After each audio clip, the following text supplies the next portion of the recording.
कालावधीमध्ये त्यांनी सर्वेक्षण केलेलं होतं। त्यामध्ये साधारणपणे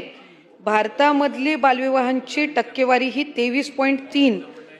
आणि महाराष्ट्रातली टक्केवारी ही 21.9 ही भारताच्या सरासरीपेक्षा त्या ठिकाणी त्या सर्वेमध्ये कमी होती। 2023-24 मध्ये पुन्हा एकदा त्यांनी काही ठराविक जिल्ह्यांचं सर्वेक्षण केलं आणि त्याच्यामध्ये भारतातला जो ॲव्हरेज आहे तो साधारणपणे 20.1% आणि महाराष्ट्रातला जो आहे तो 2019-21च्या तुलनेमध्ये घटून तो म्हणजे बालविवाह होण्याच्या प्रमाणाच्या संख्येमध्ये घट होऊन तो 19.7% आला। तरी अध्यक्ष महोदय, ज्या महत्त्वपूर्ण विषयाच्या संदर्भामध्ये सन्मान्य सदस्य महोदयांनी या ठिकाणी सूचना केलेल्या आहेत, खरं तर 2018-19च्या कालावधीमध्ये बालविवाह रोखण्यात आलेले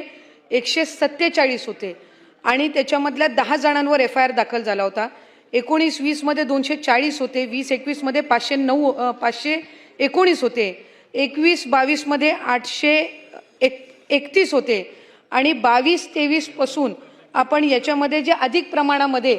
जे काही गुन्हे दाखल करणं असेल किंवा त्याच्या तक्रारी अधिकाधिक चाइल्ड हेल्पलाईन जी असेल याच्यामधनं ज्या काही तक्रारी आल्या या संदर्भामध्ये जी काही आपण कारवाईची प्रक्रिया जी वाढवली,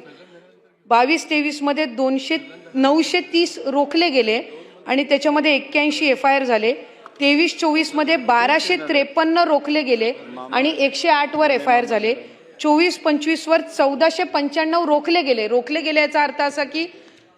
जे निदर्शनास म्हणजे येण्याचं प्रमाण हे वाढलं आणि त्याच्यामुळे बालविवाह होण्याचं प्रमाण जे आहे ह्याच्यामध्ये घट व्हायला सुरुवात झाली आणि 25-26 मध्ये साधारणपणे आतापर्यंत आपण 1434 हे रोखलेत आणि 136 FIR झालेले आहेत।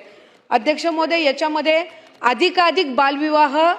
होण्याचे जे प्रकार आहेत हे निदर्शनास यायला लागलेले आहेत स्थानिक प्रशासनाच्या आणि त्याच्यावर कारवाई करण्याचं प्रमाण हे वाढलेलं आहे आणि आत्ता आपण बालविवाहामध्ये सहभागी होणारे दोन्ही कुटुंब, तिथले भटजी, तिथलं वाजंत्री, सहभागी होणारे ग्रामस्थ या सगळ्यांवर आपण गुन्हे हे त्या ठिकाणी दाखल करत असतो। त्याच्यामुळे निदर्शनास येण्याचं प्रमाण हे वाढलेलं आहे आणि राजस्थानच्या सरकारला जे पत्र दिलेलं आहे ते साधारणपणे लग्नपत्रिकेमध्ये त्यांनी मुलीच्या आणि मुलाचं, वर आणि वधूचं बर्थ डेट त्यांनी त्याच्यामध्ये नमूद करावी असं त्या संदर्भातलं राजस्थानच्या सरकारकडे आपल्या इथून आयोगाकडनं म्हणजे कशा पद्धतीने ते करतायत तर ते अंमलात आणण्याच्या दृष्टिकोनातून महाराष्ट्र सरकारच्या वतीने